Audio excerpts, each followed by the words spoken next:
I am here to deliver a speech on the given topic.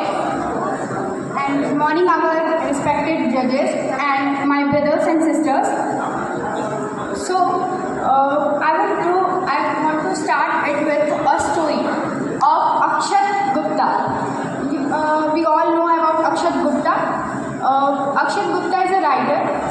उनके बारे में मैं एक छोटी सी चीज़ बताना चाहती हूँ उनकी बायोग्राफी से।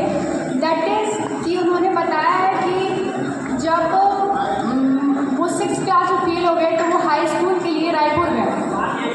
रायपुर में फिर से वो यूनियन की वजह से रेस्ट्रिकेट हो गए। उसके बाद वो इंदौर चले गए, वहाँ पर उन्होंने रेस्टोरेंट खोला। उससे पहले उन्हें एक लड़की से प्यार हुआ जिसकी वजह से उन्होंने at the age of 22 he married and from his hard working he converted one restaurant into 5. Now, after some time, he has a small child of 6 years, and his wife was living alone and with his child, and वो उनको छोड़ के चली गई। और उसके बाद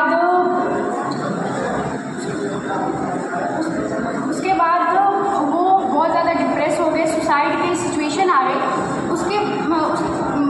उन्होंने सुसाइड करने का भी ट्राई किया पर वो सुसाइड कर नहीं पाए।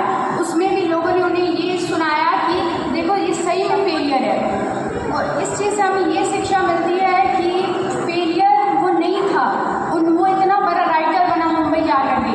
उन्होंने अपने बेटे के बारे में इतनी सारी चीज़ें बताई कि देखो मैं तुम्हें कितना मिस करता था। इससे हमें ये शिक्षा मिलती है कि हमेशा पॉजिटिव थिंकिंग हमें रखनी चाहिए।